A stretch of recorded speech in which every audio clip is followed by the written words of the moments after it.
Okay, I think we're set. So this is lab test 3 review. Exercise 10's on human genetics. So on humans, where are autosomal, sir? Page 121. Where are autosomal characteristics carried? 1 through 22, that's right. So it's going to be chromosomes 1 through 22. Chromosomes 1 through 22. And Eric's right, that's what we call the autosomes. The autosomes. There's 22 pairs of those. Okay, for humans, where are sex-linked traits carried? 23rd pair, very good.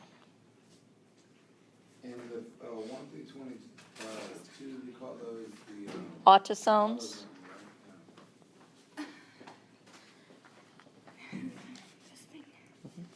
Thank you. You're welcome.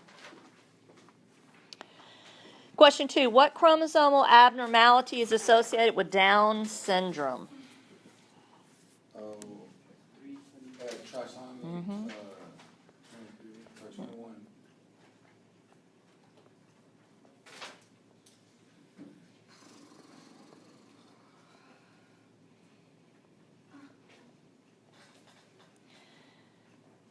Okay, so we call it trisomy 21, which means that this person has 3 21st chromosomes instead of 2. You're supposed to have 2. Is it extra or? It's extra.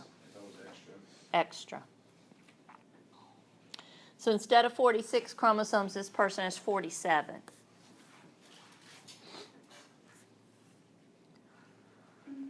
Okay. How can you tell the sex of an individual in a karyotype?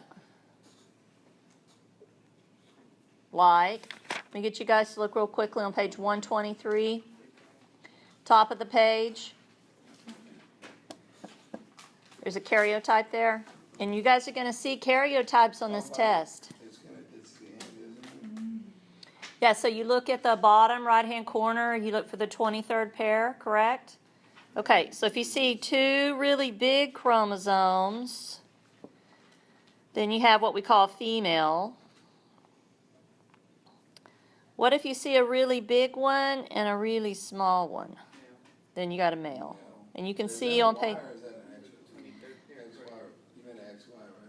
Okay, well, the Y chromosome is shaped like an X, just like every chromosome is. Oh, remember? I thought you were drawing the X. No. So one big one, one little one, you've got a male. Got 2 big ones, you've got a female. And then you guys are always going to look on the lower right-hand corner for those sex chromosomes. Colby? David? Thanks for coming. Okay, we have some other chromosomal abnormalities. Come on up, Anita. Would you look on page 125 for me? Page 125. There's some more chromosome abnormalities. So if you said that a person has Turner syndrome, what would that look like on their karyotype? What would you look for? They have an extra X chromosome for Turner's? They're less. Taylor's right.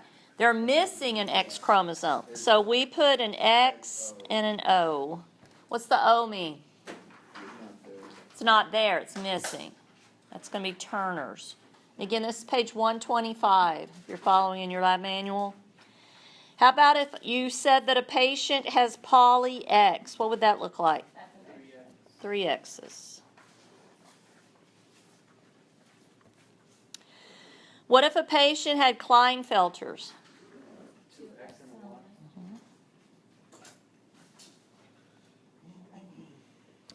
And how about Jacobs? 1 X, 2 Y. That's good.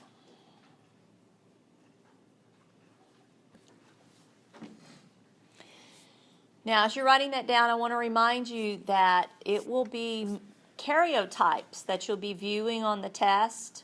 So I need you to be able to look at a karyotype and tell me what the disorder is, just like we practice on page 125.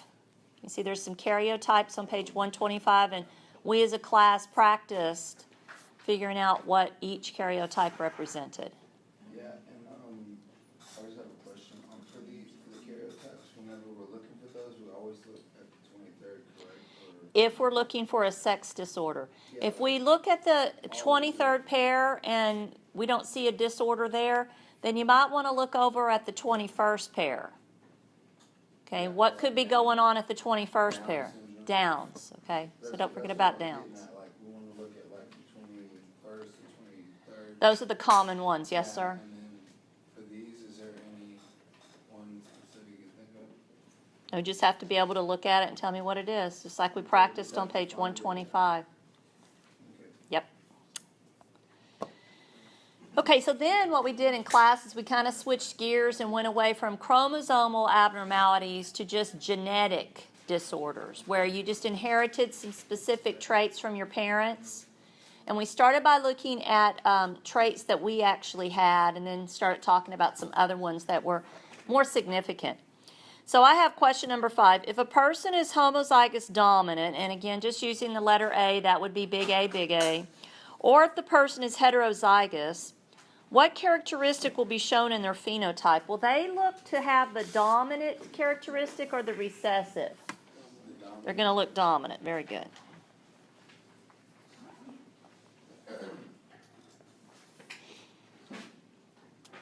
Which would be big A, little a, or if they were... Yeah, they could be big A, or they could be big A, little a. It could be both ways. I agree. But they're going to show the dominant trait. But okay, on number 5. Okay.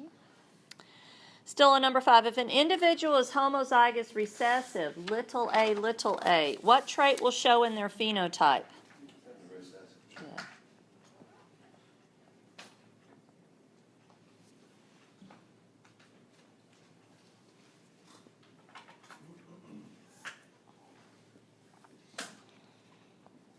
Number 6. You would expect the dominant trait to be most common in a population. Is this always true? It's not always true. Okay, so let me just give you an example. If you went to Norway or Sweden, would you see a lot of people with dark hair, dark skin, and dark eyes? No. But isn't that dominant? Yes, it is. Okay, so could anybody come up with a reason why up in Norway you don't see that? Well, because it's where it's located. The pigments of your skin don't get affected by the sun. Your eyes are able to be light. Okay, so it could be just due to evolution, that natural selection has favored the recessive trait over the dominant trait. Say it again. Like when the gene pool is limited? Okay, I like your thinking there. It's also we're pretty sure that they look like that because of the founder effect. That the individual people that migrated up to start living in those really cold regions of the world were fair-haired, fair-skinned with fair-colored eyes. We think it's the founder effect. So it may not necessarily be that they initially were favored. We know they are now because of vitamin D production. But it might just have been that's who moved up there. That's good. Okay, number 7. If given information about which trait is dominant and which one's recessive, be able to work genetics problems. So what does that mean? It means like on page 127 in your lab manual, you should be able to work that problem number 1 about Nancy and her family. But again, let me reiterate, I will always tell you what's dominant, what's recessive. You wouldn't have to memorize it, okay? Then on the next page, page 128, we had a problem about Joe and his family and also Henry. So those are good questions for you to go back and review. That's page 127, page 128. Bless you.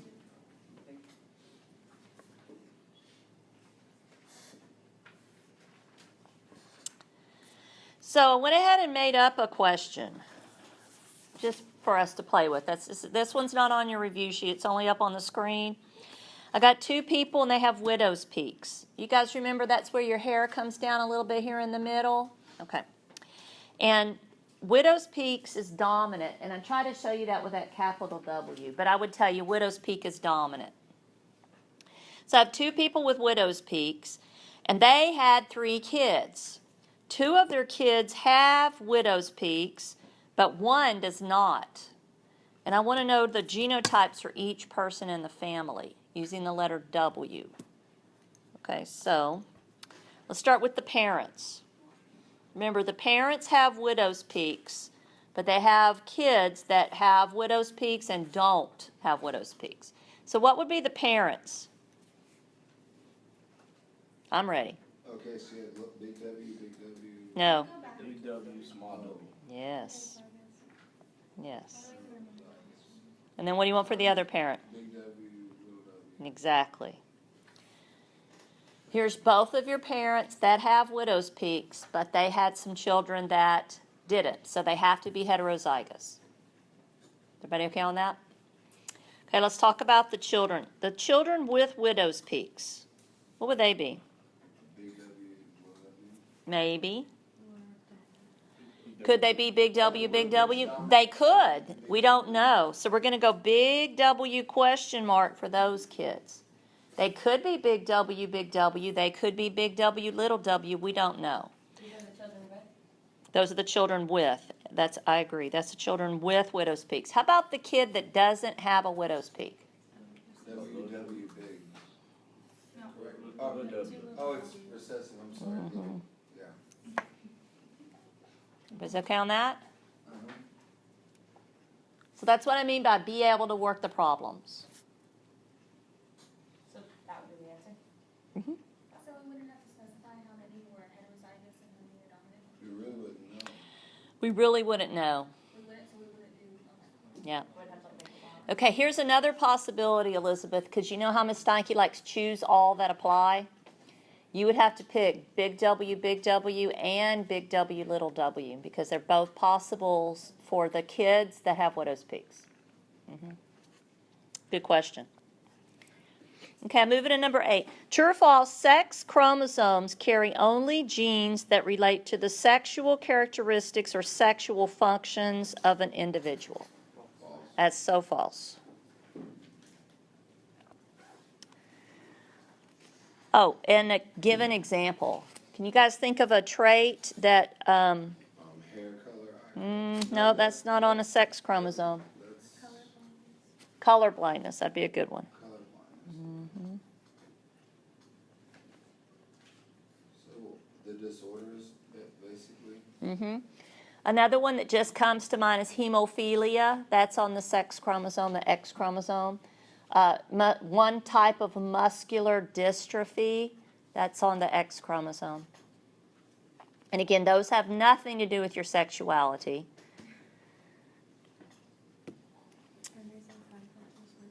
Say it again. That's just having extra or not enough. They're not actual individual traits. Good question. So another one besides color blindness, it would be Hemophilia and Duchenne's muscular dystrophy. Number 9, how are X-linked traits like color blindness, how are they inherited differently in males and females? Okay, who's carriers? Females, good. the females carry the male show.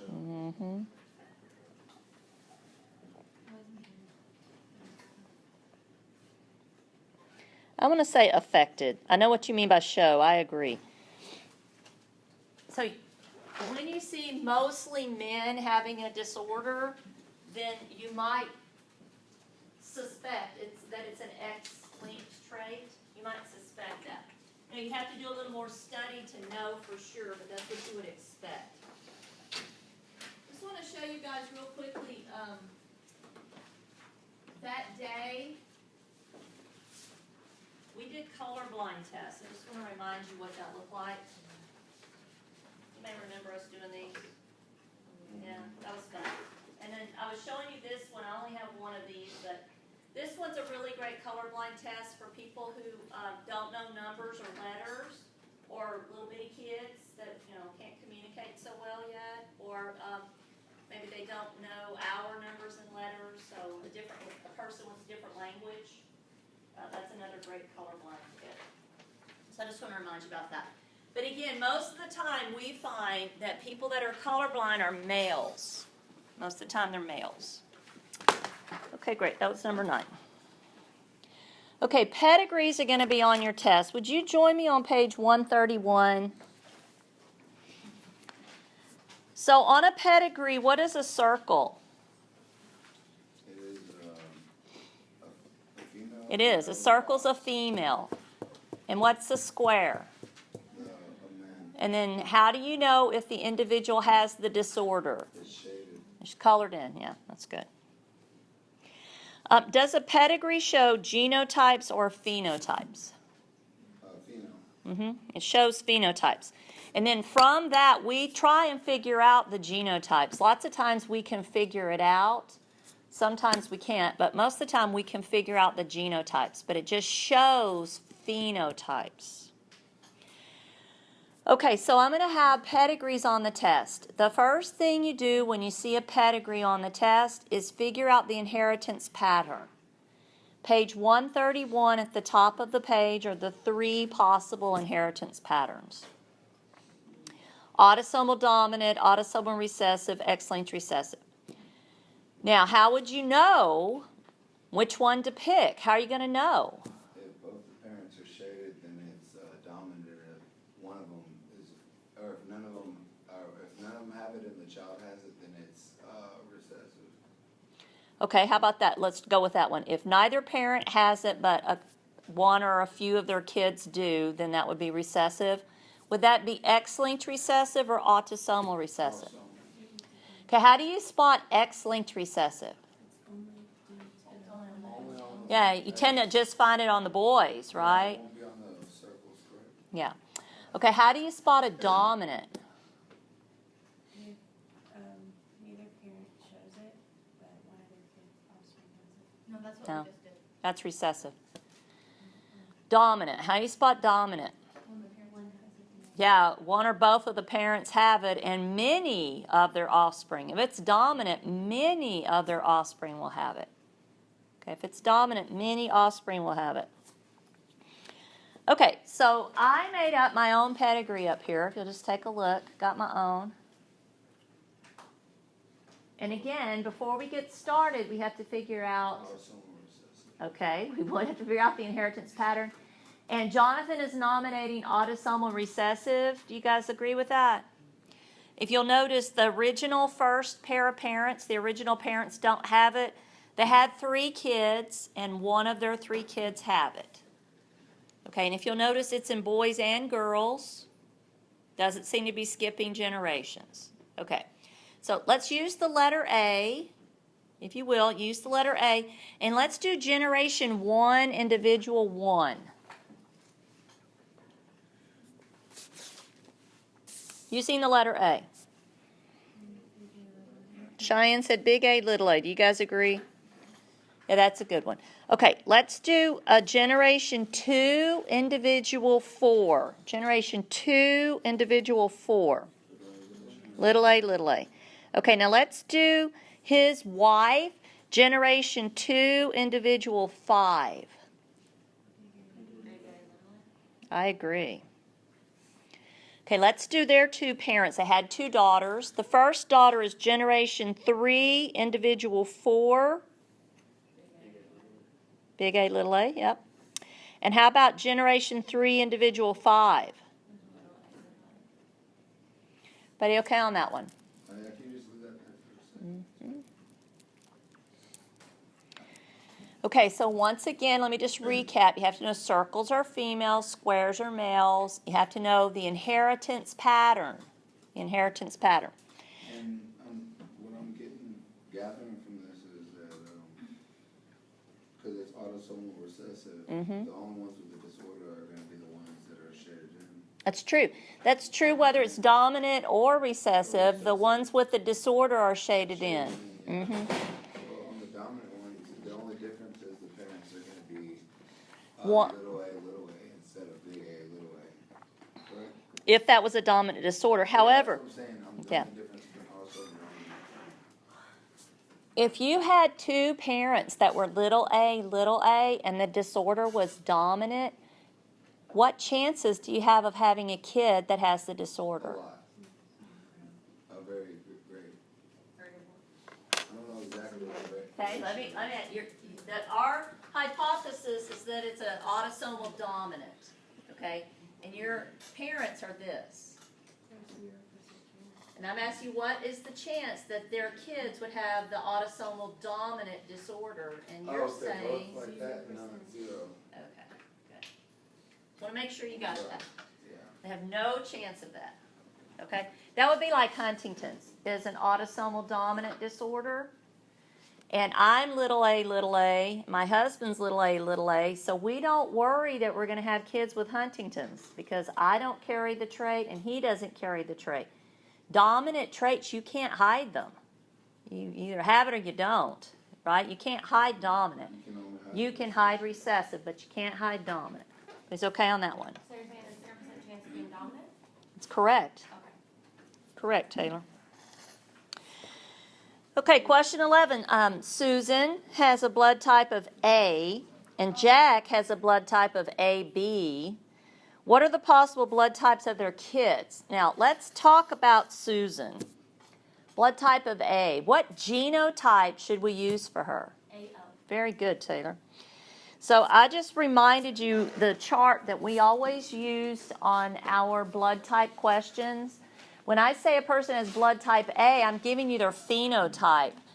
We don't know their genotype. And so Taylor's right. If you're going to work a problem with that person, you're going to assume the heterozygous. Because you don't know, so that's what you would assume. Same thing if the person's blood type was B, you would assume their genotype is BO. If a person's blood type is AB, you don't have to assume anything. You know their genotype, right? Why is that? Because A is dominant and B is dominant. So if a person's blood type AB, then their genotype is AB.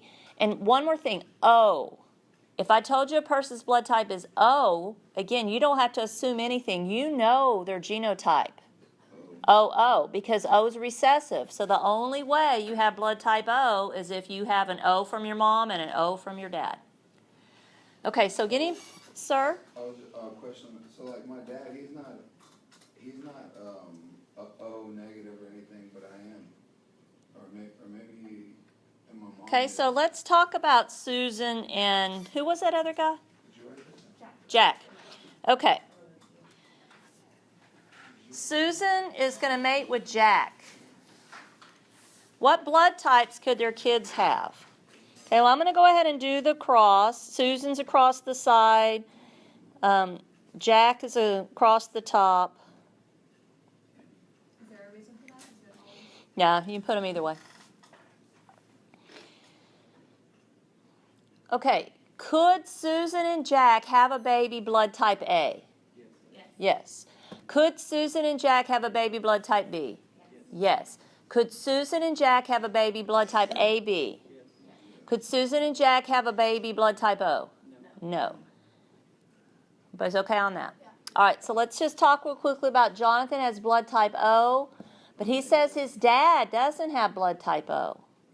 Is that possible? I'm not sure if he does. Let's just pretend. Okay. Pretend Jonathan's dad doesn't have blood type O, but Jonathan does. What blood types could his dad be? He could be blood type A, because he could be AO. He could be blood type B, because he could be BO. Could Jonathan's dad be blood type AB? No. No way. So A person with blood type AB could never have a child that's blood type You O. can only get it if both of your parents have it. Right, so listen to this. I could be blood type A, my husband could be blood type A, and we could have a child that's blood type O. Because you both would have AO. That's correct. Okay, so my dad's like B, then He's and my BO. mom's O negative, so that's how I got it. You got it. Because I was pretty sure that my dad was, because we all went to donate the blood and everything Yeah, B's not that common, so that's great. as a family. Yeah. Guys, before we leave this chapter, I just want to remind you that we had some other pedigrees that warrant your reinspection on page 131. You guys look over those pedigrees on page 131 again as you're reviewing. Those are great pedigrees. Okay, so we're going to move on to lab 11, DNA, Biology, and Technology, page 135. So we're just going to play you pick the word. I'm going to describe it, and you tell me what word this is. And those are your three choices up on the screen. So this is vocabulary. So this is the process where a cell reads messenger RNA and makes an amino acid sequence from it. That's translation. That's right. AA means amino acid.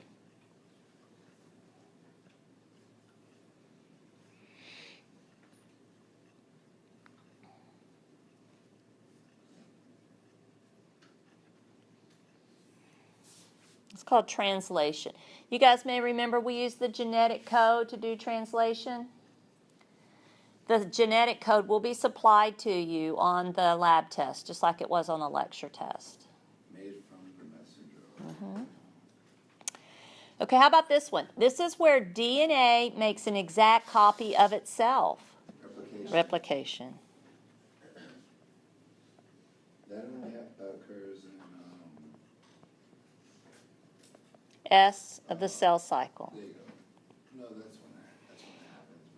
But it only occurs in All cells. DNA replication would occur in all cells because all cells need to make a copy of themselves, right? Bacteria, pine trees, humans. I just thought that was one. Okay, this is where you take DNA and make RNA from it. Transcription.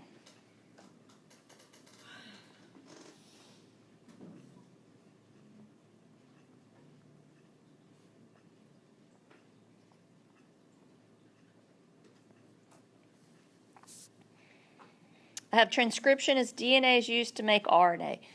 Now, guys, there are way better definitions that you can find, more elegant and well-written definitions in your book, but it's just the basic ideas.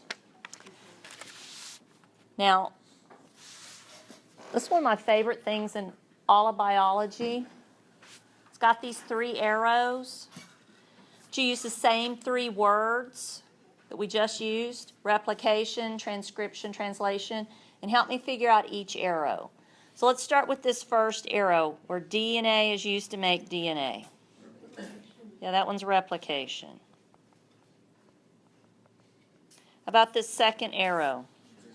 That one's transcription. Good. How about the last arrow? Translation. And what is that little model called? It's called the central dogma. That's what Francis Crick named it in the 1960s. He's the one that came up with this basic flow of information in the cell.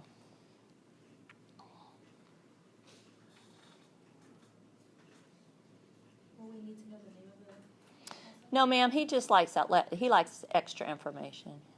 Well, it's not that I like it. I just. Oh, you like it.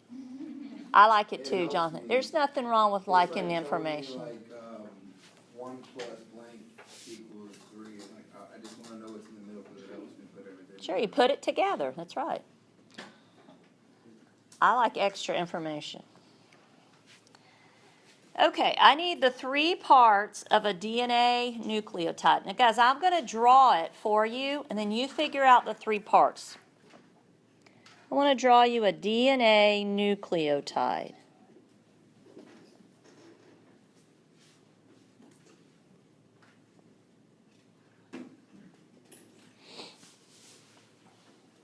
That's an O up there at the top of that house. O for oxygen, yeah.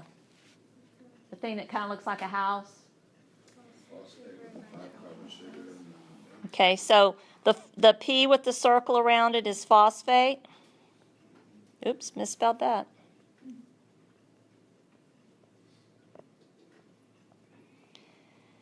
How about the little house with the S inside of it? Okay, hold up. 5-carbon sugar is not a choice on the test. Okay, then it would be, sugars, just DNA. What's the name of the sugar? Oh, deoxyribose. Deoxyribose. Okay, so that's gonna be deoxyribose. Yes, sir. Okay. Again, sugar or 5-carbon sugar is not an option on the test. You have to know the specific names of the sugars. And here we're doing DNA, so the specific name is deoxyribose. Okay, then lastly, what is this box with the B? Good, that's a nitrogenous base. Now we're doing DNA, so just using abbreviations, single letter abbreviations, can you tell me the 4 choices that could be the base? Yeah. A, T. T, C, and G. Good. Adenine, thymine, cytosine, and guanine. Should seem familiar.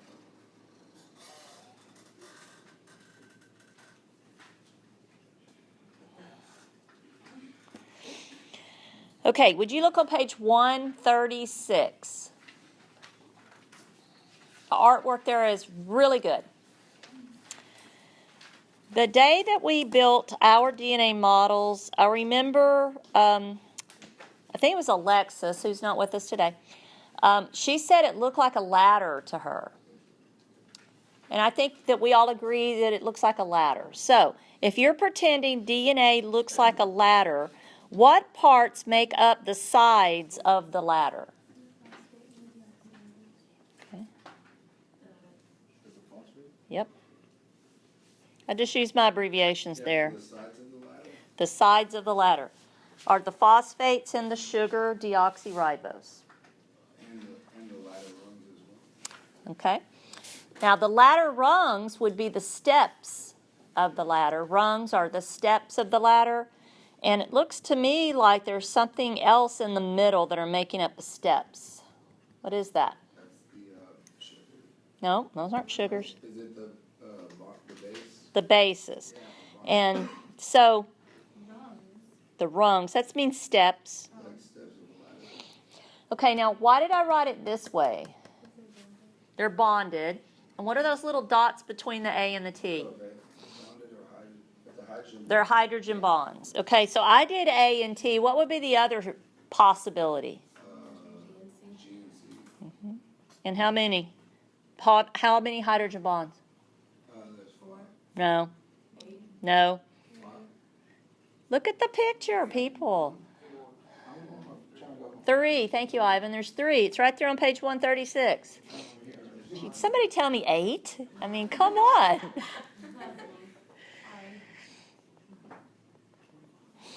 It's okay, Taylor. Yeah, the break goddess. Okay, there's, again, really good artwork of this on page 136.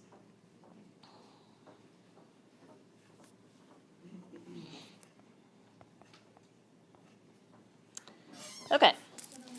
So, guys, I took a picture of the model that we built. And I want you to help me label some of these things. So we're going to start right here. I'm going to call this number 1. What would the white tube be? You are bad. What did you ask? I want to know the white tube. The white tube, that's a phosphate. Isn't that phosphate? Sure, that's phosphate.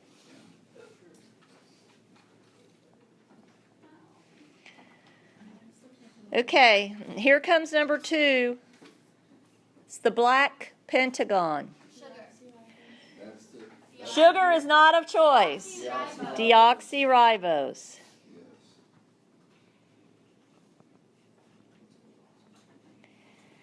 Okay, these tubes right here, the blue I have labeled. It could be the black tubes, the red tubes, or the green tubes. What would they be? That would be the nitrogenous bases. I don't know where we're at, but it's fun. And then the one in the middle, look at in the middle. I got one more arrow over here. I'm going to call it number 4. That's the hydrogen bond. Now, why did I take a picture of this? Because it's on your test. This model is on your test. The first question I'll ask you is, what does this model represent? DNA. This is DNA. How did you know this was DNA and not RNA? Double-stranded. Everybody's okay with that? Yeah. Okay, then I just wanted you to remember what it looked like with the white tubes interconnected with the black pentagons making the sides of the ladder.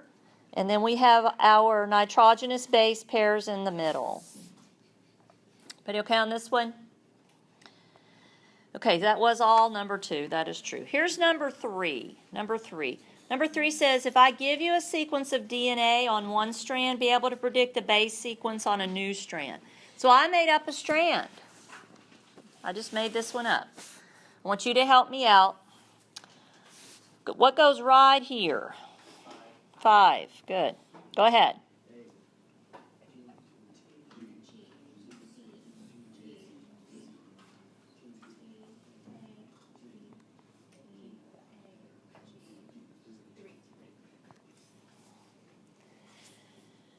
So all I'm asking you to remember is what we call complementary base pairing, that A goes with T and C goes with G.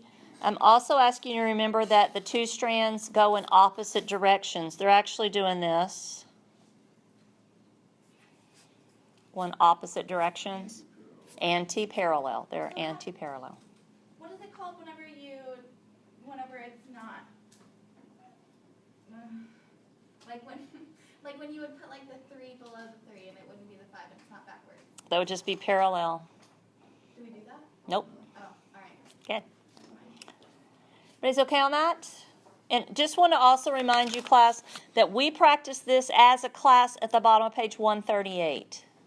Another little chart that you completed on page 138.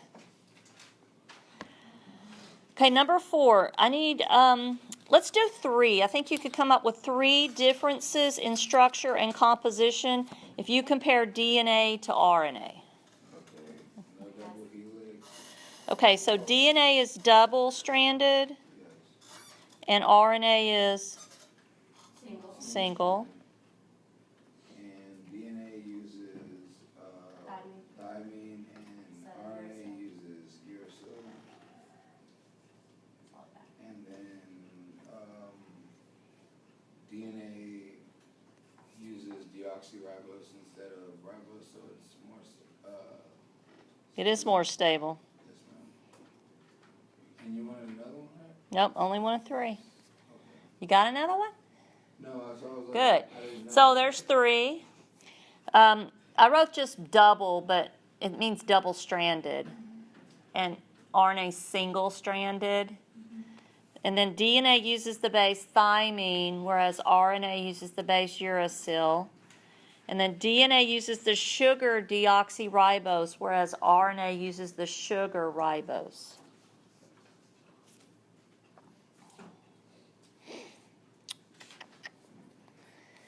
Okay, this one isn't actually on your review sheet, but it's going to be on your test. So I took a picture of it, and I want to know, what did I take a picture of? Everybody look up here. What did I take a picture of? RNA. What kind of RNA? I don't. You got 3 choices: M, T, or R. tRNA? No. No. Thank you. This is mRNA. How do you know that? I'll show the other 2 to refresh your memory, Danny.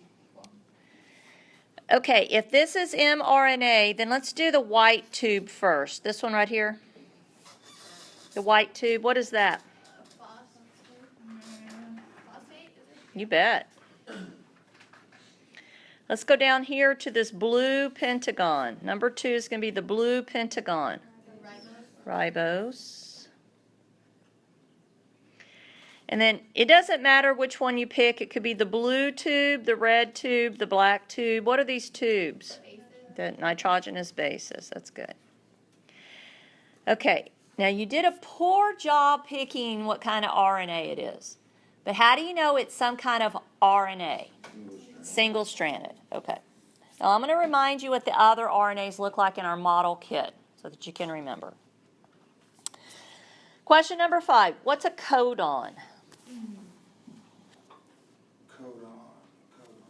Okay, if you don't remember, I'll refresh your memory. Page 141, bottom of the page. We did table 11.6, and I believe when we did this as a class, I asked you to give me your answer in groups of 3 letters. Yes? We called each group of 3 letters a codon.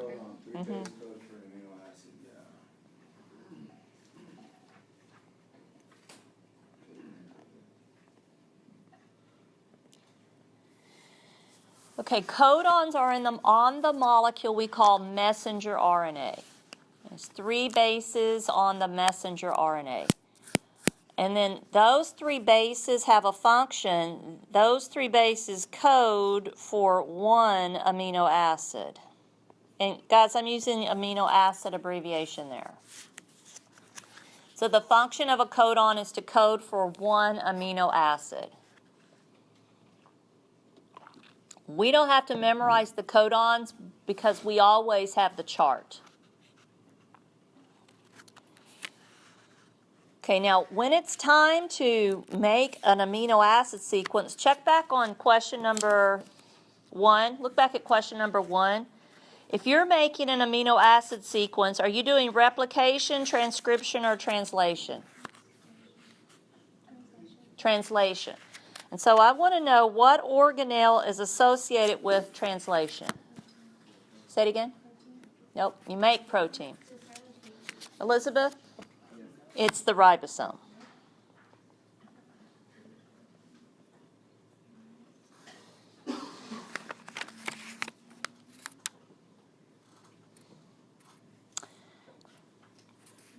So you have to be able to transcribe. So I've made up a little sequence here. I'm ready. Go ahead. I was just curious. I didn't have the, right there. It would be A. Hold on. 5. Thank you. Oh, I'm sorry. A, U,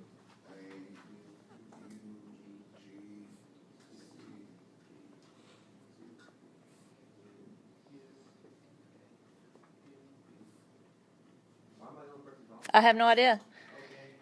Somebody needs to. Go ahead. U. And? Yeah.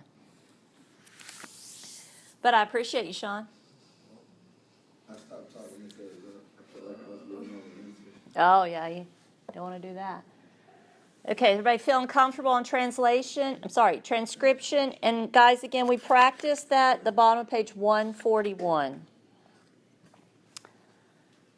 Okay, woo, look at that artwork. My goodness. So I want to know what is being illustrated by everything up there. What process is being shown to us? tRNA. tRNA is up here. I'll go ahead and label that. There's the tRNA. mRNA is up here. I'll go ahead and label the mRNA. rRNA is up here. It's the ribosome. I'll go ahead and put that in parentheses, rRNA. And then I'm going to ask you the question again. What process is being shown here? No. Translation. This one's translation. Translation because of the ribosome? That's what we know it's translation because not only do we see the ribosome, we also see the tRNAs. Ask me again, I didn't hear it. So when all 3 are present, then it's translation? So the process that's happening here is called translation. It's the process. And then you guys correctly identified the major components of translation. Okay, now what I did next is I took a picture of just the tRNA in a little more detail. So it says, here's the tRNA. Let me write that down for you. This is tRNA. But now it's just a little bigger. Are you okay with what I have? Yeah. So now I want to do some parts of the tRNA. So there's these 3 bases at the top. Oh, anticodon. Anticodon, good. What makes it anti? Because this is on tRNA. If we were using mRNA, it would be a codon. But if you're using tRNA, it's called an anticodon. Okay, how about this black thing hanging on the bottom? Very good. Amino acid.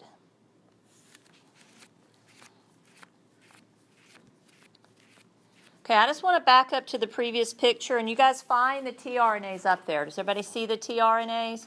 That's another way I know that this must be translation, because there's the amino acids, and they're being linked together. And I'm pretty sure that's what we said translation is, where you use a messenger RNA and make an amino acid sequence out of it. So this has to be translation. But okay on the models, because they will be on the test. On the other one, the bottom, the little blue thing right there at the bottom, what is it? This, Yes, ma'am. that's the tRNA. Okay, just making Yep. sure that. I did notice that blue was a consistent color the model kit uses to represent RNA. Like, check out the ribosome here. See how it's blue? And then they use the blue on the ribose. Ribose right there. There's some ribose. When it's just a single link, the whole chain is going to be acid circle, correct? Yes, each thing I circled was one amino acid. That's correct. Okay, so really this picture goes with the next question, which is number 7. What 2 components necessary for translation are carried by tRNA? I'll get you started. The anticodon. Nope. And amino acid. Very good.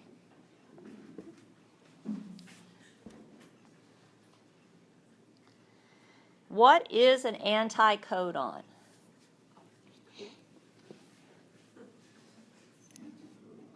Okay, there's one right there. It's a, see, I don't understand the difference between that and just a codon. Okay.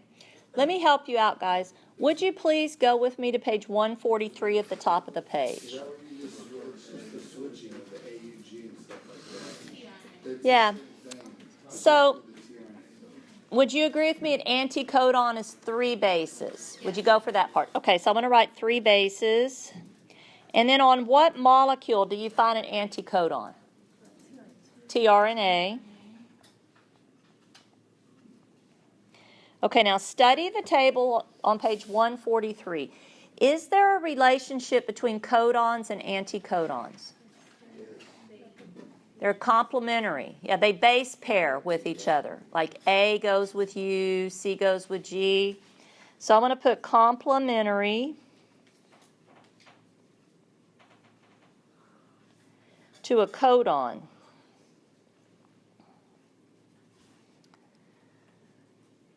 That's what an anticodon is. It's 3 bases. It's found on a tRNA, and it's complementary to a codon. Okay, on anticodon. Yeah. Good. Are you recording this? Yes.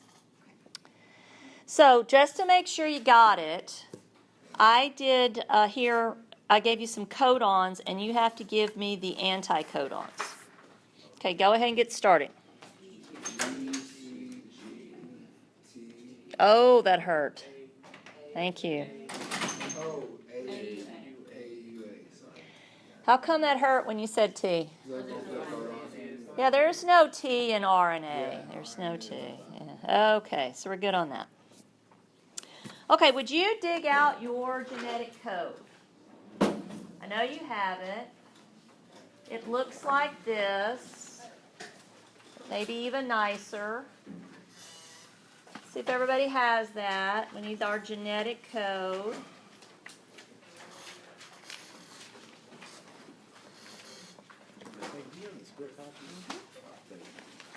For you, Ashton. Anybody else? Now, remember, I'll always provide this on the test. It'll be right with the test, just like you have had before. Okay, so we want to translate this to make sure we can do it. And let's just use the first 3 letters of each amino acid. I'll get us started. AUG always is the very first one. I don't know if you noticed that. And that codes for MET, which stands for methionine. Okay. All right, let's try the next one. Good.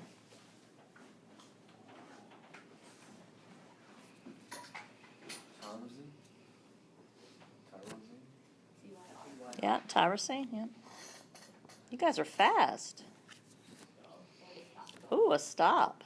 What happens if you hit a stop? You stop. Everybody okay on being able to do that? Great. Where's the CGC at? I don't see it. CGC. Good. Got it. Okay, now since we had our notebook open, let's try and find another piece of paper that's called gel electrophoresis, or maybe simply electrophoresis. Looks like that. Electrophoresis. I need you to dig that out. This is the day we worked with those chambers. We put the little gels down and loaded all kinds of pigments in them and proteins and turned the chambers on. We looked for bubbles coming up. And we had the pigments move and the proteins move. Okay, we need that handout. So it's electrophoresis. Electrophoresis. It's the handout that we need. Now, the reason I like to get it out now for question number 9 is because we did a DNA isolation extraction, and we put all of our notes regarding that activity on the back of the electrophoresis piece of paper. So if you would find it and then flip it over to the back.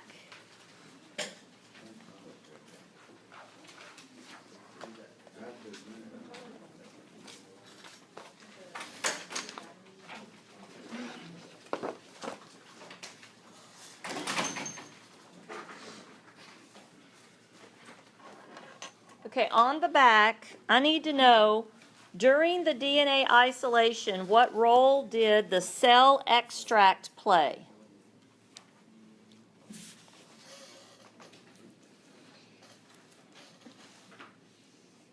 Like, why was it there?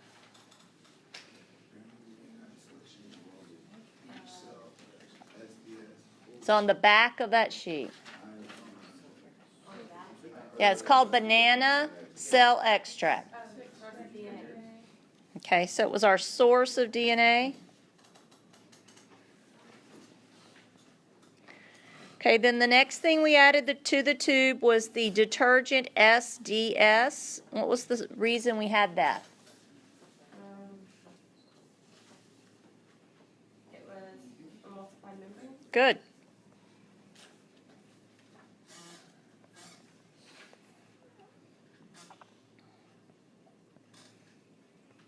And then the last thing we added slowly down the side was the ethanol. And what was the purpose of that? Extracted the DNA.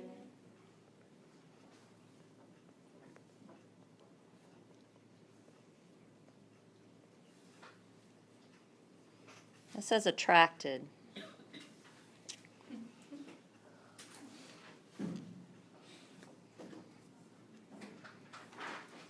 Are you okay on that one? Great. All right, now still keeping that sheet of paper, go back to the front of it, and I want to know, what is gel electrophoresis used for? It's on the first paragraph. Good. Separating molecules. On the basis of temperature.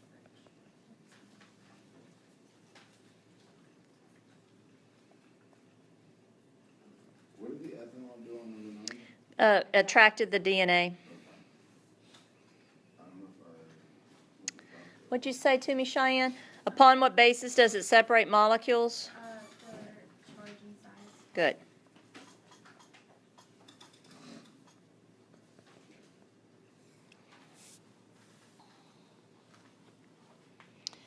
Okay, so you may recall that the molecules moved from the middle towards the edges. What made them move?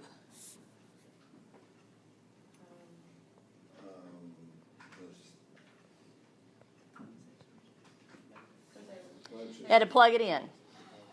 If you didn't plug it in and turn it on, nobody's going anywhere. Electricity. That's why we call it electrophoresis, because you got to have electricity. Does that say change in size or charge in size? Charge. That is such an R. Come on, Jordan, that's an R. God. Now you're just being tough on me.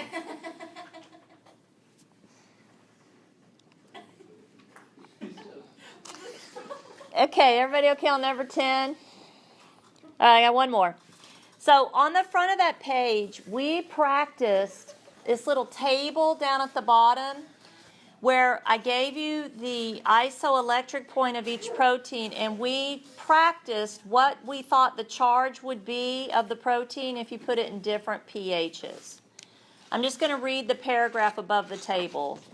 Each protein has an isoelectric point, the pH at which it is not charged at all. In solutions with the pH higher than the isoelectric point, the protein becomes more and more negative. In pH solutions lower than the isoelectric point, a protein becomes more and more positive. And then again, we just practice using those sentences with this chart. So if you look at question 11, it says, if I give you a protein's isoelectric point and the pH of a buffer, determine if the protein will be positive or negative. So just go back and review that chart. We did it together as a class. And then be able to determine the distance it will travel relative to other proteins. So, for example, I made up a little gel up here. Let's just pretend these are pigments because they've got color. And I want to know, out of all of these up here, which of these pigments are positively charged pigments? 1 and 5. 1 and 5. Okay, which ones are negatively charged pigments? Now looking at 2, and I agree, looking at 2, 3, and 4, which one of these, out of 2, 3, and 4, has an isoelectric point closest to 7? If you'll notice, the pH is 7. That's balanced, right? It's neutral. 4. It is 4. How do you know? Because it's close to the middle. Because it didn't move very far. It didn't have much charge. Okay, so out of 2, 3, and 4, which of those had an isoelectric point farthest from 7? 2. Now that's what I mean by that last sentence. Be able to determine the distance it will travel relative to other proteins. But it's okay on being able to look at a gel and figure it out. Yes. Okay. 1 and 5 are pretty close, but between 1 and 5, which one had an isoelectric point closest to 7? 1. It's okay on that. Great. All right, so we're going to the back. So, the last one you said 5 was closer? No. The class said 1 was closest. Yeah, that's what I'm saying, but it looks like 5 is closer to the end of the... Closer to the isoelectric Okay, point I of see. 7. So we're going like this. Mhm. I got you. Yeah. Okay. Okay, evolution. Guys, I hope you have a definition of evolution by now. Maybe you wrote it down on page 149. It's a possibility. Yeah. Good.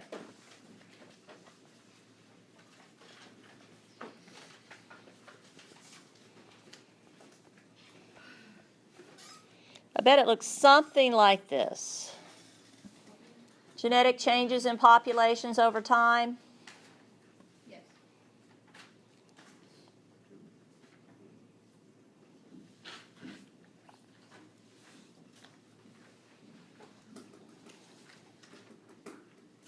It's okay on definition of evolution? Great. How does evolution explain the unity of life? So, like, I've been telling you what all life has in common. Like, all life is cellular. All life does glycolysis. All life uses ATP. All life uses DNA, and their DNA is double-stranded. All life uses messenger RNA. All life uses transfer RNA. All life uses ribosomal RNA. All life uses the same genetic code. Blah, blah, blah. All life. So how does evolution explain the unity of life? Why is it all life has those things? Good. Or whatever.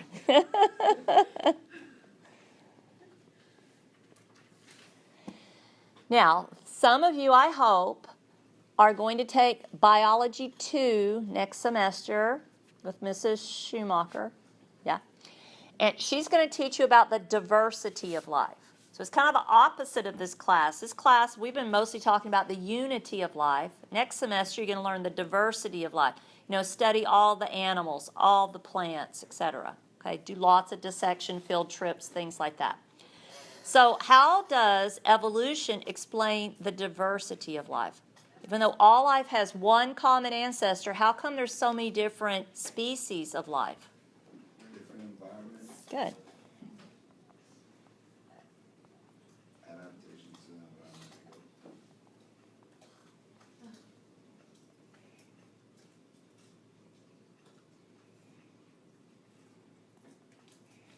I like your answer. Adapted to different environments. That's very good. Life has become adapted to the different environments we find here on Earth.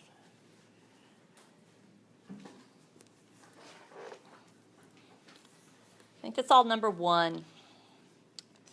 Okay, for question number 2, would you join me on page 150? Page 150. Again, maybe you wrote this down.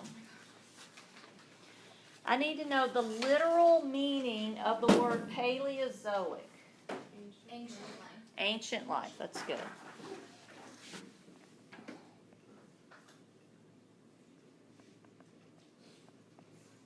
That's spelled right, ancient. Huh. How about Mesozoic? Middle life. Good. And lastly, Cenozoic. Recent life. Danny's right. Okay, so you guys are going to have to know those words. Make sure you know those words. So we had these fossils. There were 12 of them. They're in those red boxes. What was the last one? I'm sorry. Recent life. Recent life. So we had 12 fossils that you guys are going to have to know. You should have a handout on fossils, biology fossils. And then don't forget I have a Blackboard PowerPoint that has the pictures of the fossils. What do you have to know about the fossils? Their common name. Common name Era. and era. And let me recommend again that I would study them in a group by era. All the fossils from one era, study those together, and all the fossils from another era, study those together. Okay, so you have to know common name and era for the fossils 1 through 12. Okay, page 154, homologous. Okay, does homologous mean similar structure, or does homologous mean similar function? Structure. Mm-hmm.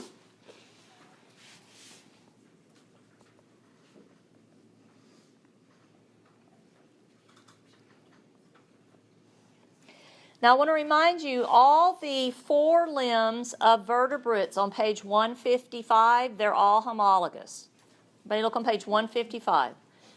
All of those 4 limbs. We had a frog, a bird, a bat, cat, human, and lizard, and then our ancestral amphibian in the middle.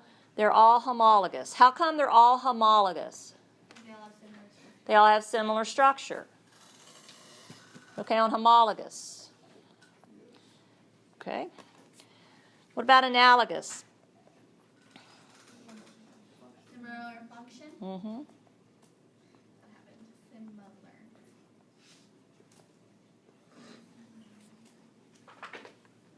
Similar function.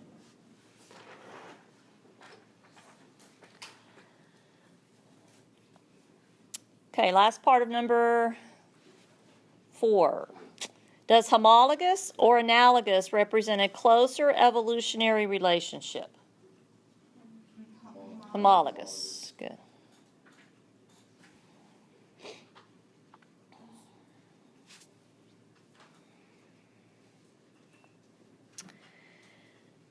Okay, next page is page 156. On page 156, we compared a human skeleton to a chimpanzee skeleton. And from the neck down, from here down, I want you to come up with one reason why our skeletons are different than their skeletons. One reason. Posture. Mm-hmm. Yeah, we walk on 2 feet, they use 4.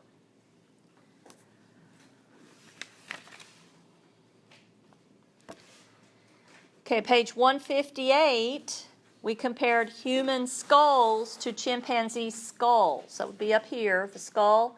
Need two reasons why ours differ from theirs. Brain size. Brain size. And their diet. Good.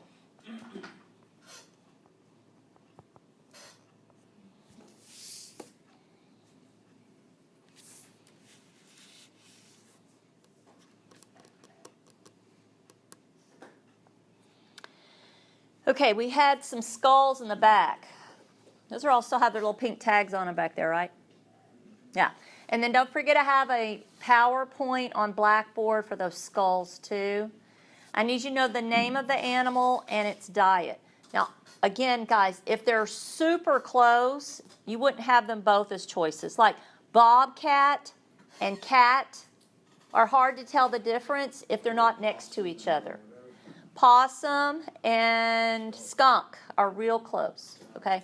So if I put a possum on the test, skunk wouldn't also be a choice. Or if I put bobcat on the test, cat wouldn't also be a choice. Okay, so don't worry about me just trying to trick you. I won't be trying to trick you.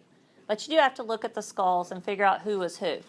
Okay, second thing on the skulls, don't forget to look at their teeth, because teeth tell us a lot about their diet. So I'm going to ask you, was this animal a carnivore, or was this animal an herbivore, or was this animal an omnivore?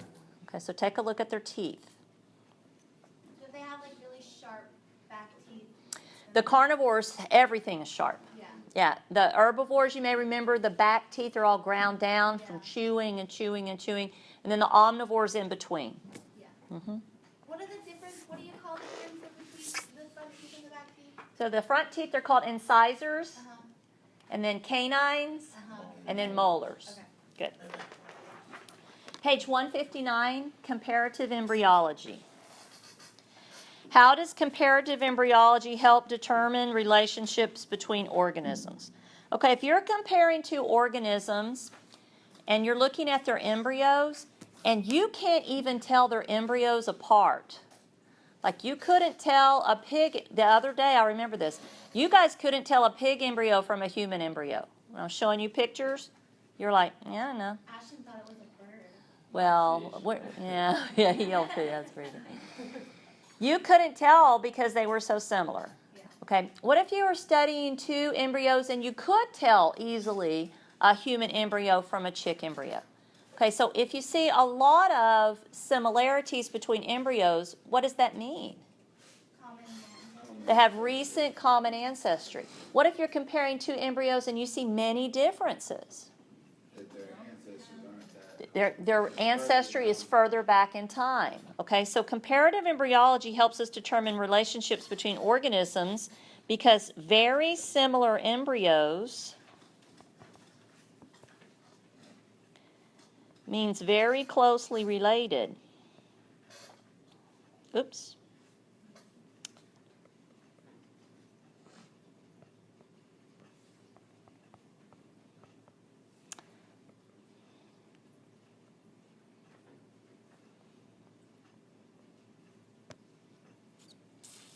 As a matter of fact, I think on page 159, we found at least 5 similarities between fish, reptile, bird, and human embryos there.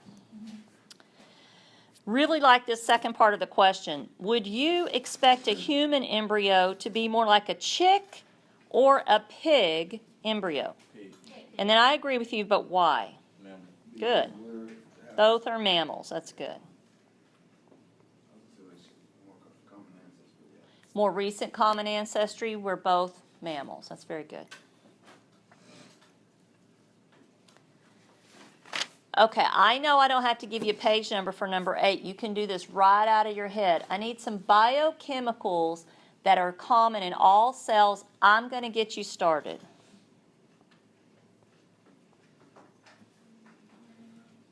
Give me some more. ATP. Yep, I need chemicals found in all cells. RNA. Now I'm going to go ahead and do all three kinds because they're found in all cells. Yeah.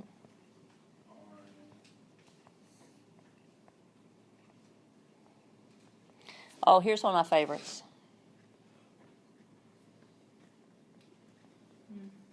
What is ATP synthase? It's an enzyme that makes ATP, yeah. There's lots of enzymes we could come up with. DNA polymerase, RNA polymerase, okay? There's bunches of biochemicals that we find in every living cell. But okay on that one? Okay. How come? How come all cells have DNA, or all cells have three kinds of RNA, or all cells use the same genetic code? How come?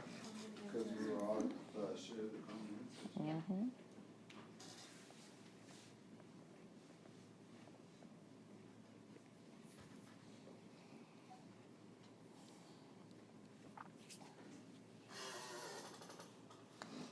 Okay, so this last one, if you will, we did a little bit of work on page 161 for it. It's the antibody-antigen reaction. Let me show you what we did it in, just to remind you. So, it was this little spot plate, and we put rabbit serum in it first, and then we put human serum in each spot plate, well, to sensitize the rabbit. And then you may recall we put human serum in one of them. I think one was a chimp, one was an orangutan, one was a monkey. Missing one. Oh, pig. It's a pig. And we had to figure out which animal was which. Okay. So to figure out who was most closely related to humans, did we look for the most precipitate or white stuff, or the least precipitate? Figure out who was most closely related to humans. Most or least? Nope. It's most. So let me explain why. You sensitized the rabbit to humans. Then you tested the rabbit serum against all these other animals. The rabbit had been sensitized to humans, so it was looking for proteins that look like human proteins. And when it grabs it, look at the picture on the bottom of page 161. When it grabs it, it clumps it. Makes a clump. So that would be the white that you would see in the spots. So if there's a lot of white, it's most closely related to humans. If there's not very much white, then it's not very closely related to humans. Because you're looking for the clumping,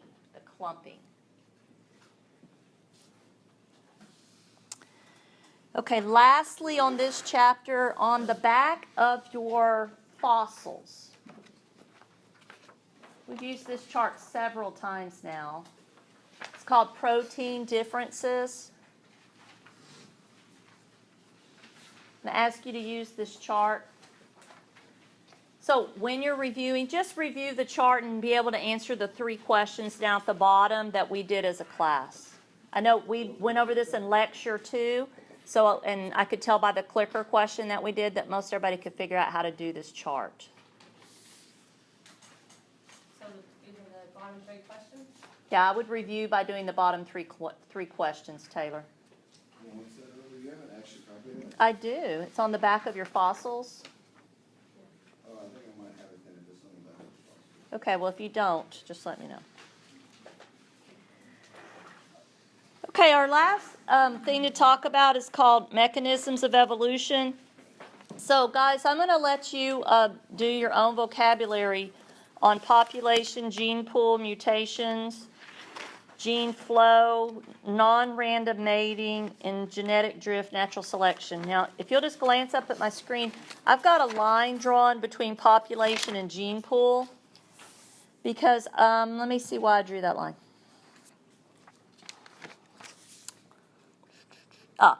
Okay, so everything's on page 166 for this.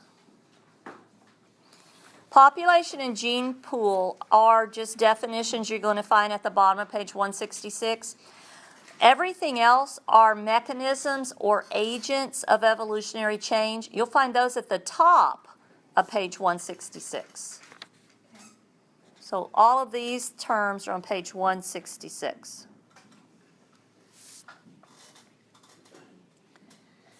So the Hardy-Weinberg is going to be on your test. And I have this question, what is the purpose of the Hardy-Weinberg? Anybody remember the purpose of the Hardy-Weinberg?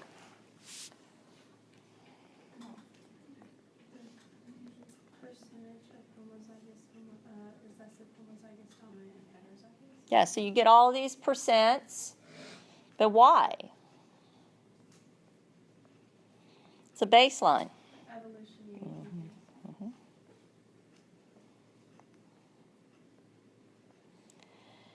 So we said that evolution is the genetic change in populations over time. We have to be able to show if a population is genetically changing. So we use math to show that, to quantify it. And that's what Hardy-Weinberg is. So it's a baseline. That way we know if the population's changing. You find out your Hardy-Weinberg values at one point in time, come back in the future, study again, and see if your Hardy-Weinberg has changed. Oh, okay. It was for comparisons, In the absence of outside evolutionary agents, that means no evolution. If there's no evolution going on, how would you expect gene frequencies of a large population to change over time? Naturalization. Nope.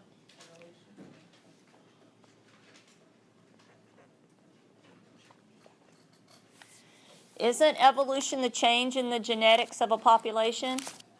So if you have no evolution, would the genetics of a population change? No. So if there's no evolution, there's no genetic change. Because that's the definition of evolution, is genetic change. No change. Okay, I love this. True or false? The frequency of the recessive phenotype in a population, that means how often you find individuals that have the recessive phenotype, equals the frequency of homozygous recessive genotype. That's true. If I count how many people in this room have a straight hairline, that's recessive, straight across hairline, then I've figured out percent little a. That's true. Okay, try this one. How do you explain that though? Because your little a, the only way you could have the straight across hairline is being little a. It's the only way you can be recessive is being little a. Try number 4, true or false. The frequency of the dominant phenotype in a population equals the frequency of the homozygous dominant genotype. That's false. Okay, so let's say widow's peak, if I counted how many people in the room had widow's peak and did the percent, that wouldn't be the percent homozygous dominant. How come? Because there's also heterozygous. Okay, so number 3 is true, but number 4 is false. And number 4 is false because you said there's also heterozygous? That's true. That's true that is why it is false. Okay, star number 5, because I am not kidding. I'm going to ask you on Thursday what each symbol of Hardy-Weinberg represents. I know, I'm excited too.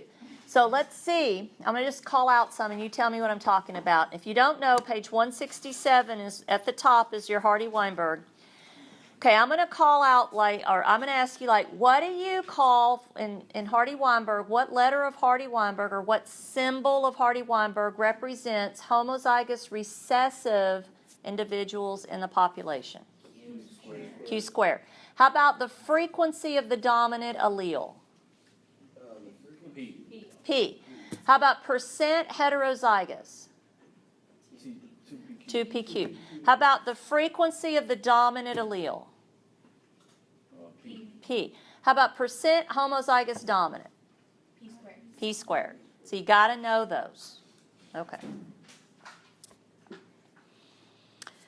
Okay, let's say I gave you some frequencies. I'm just going to make this up. Let's say P equals 0.5. If P equals 0.5, what does Q equal?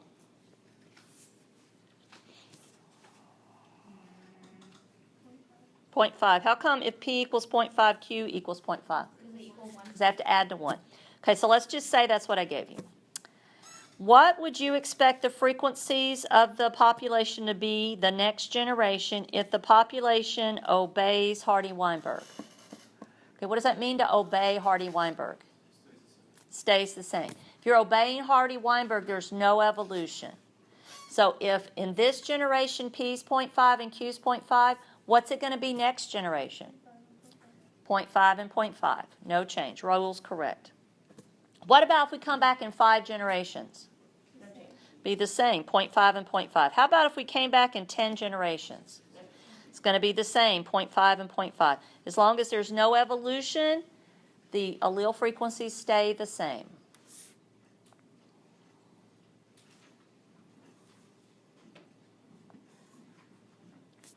Okay, you guys have calculators? We need calculus. I got a Hardy-Weinberg up here.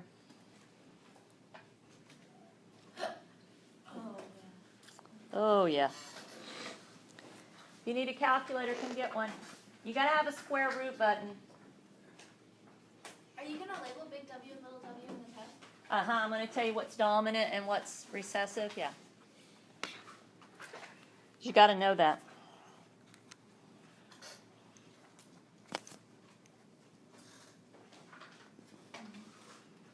Oh.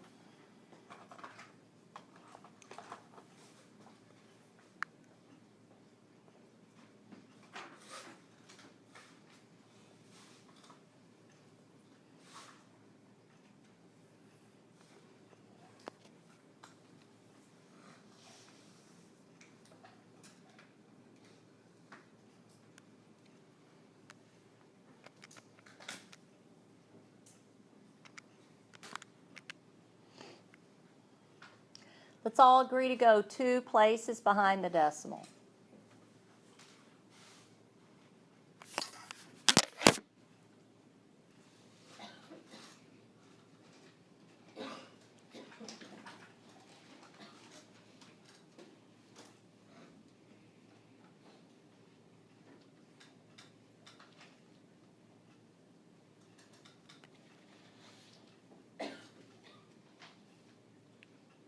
Does anybody have a Q squared?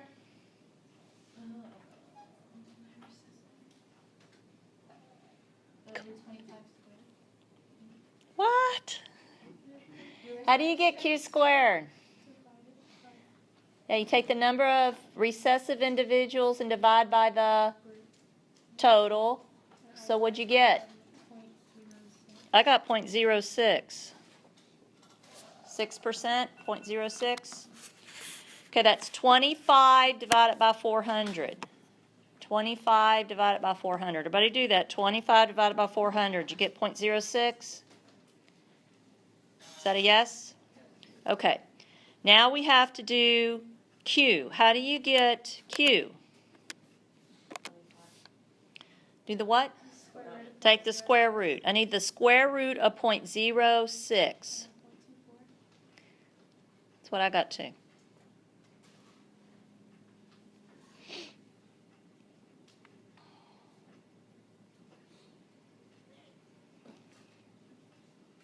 Okay, now I need P. How do you get P?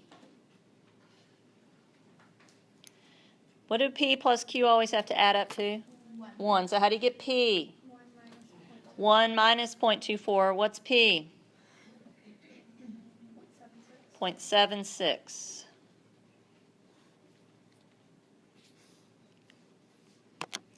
How would I get P squared?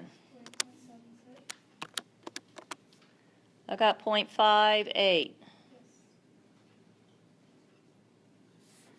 And then 2PQ.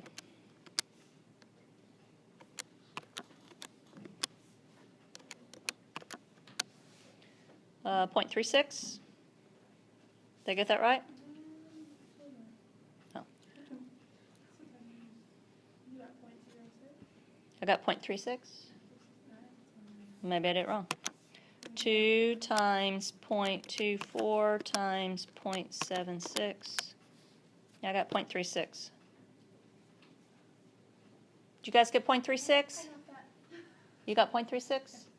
Cheyenne and I are the only ones doing this problem?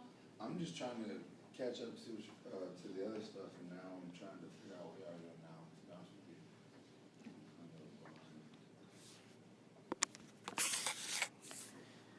How about you, Sean Money Hun? I don't have any idea what I'm doing. Where you been? I missed this day and I've been putting stuff in the calculator. I don't even know what we're doing. You don't even know what we're Figure doing. it out. Don't worry about it. So this is the, which formula is this that we're using? Hardy-Weinberg. Hardy-Weinberg. Okay, so Q square is where you always start, and that's the number of recessive individuals divided by the total. So it was 25 over 400. Okay, then you take your answer and take the square root of it, because we need to know Q next. So you take the square root of it. Then we subtract it off of 1 to get P. Then once we get P, we square it. And then we just finish it up with 2PQ. 400, and then you get your answer, you get the square root of that answer.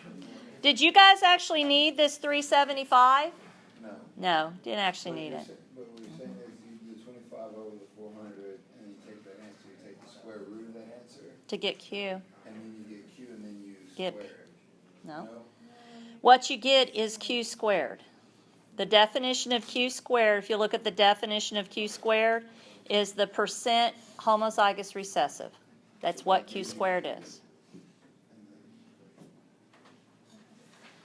We're out of time. I'll see you guys downstairs for lecture.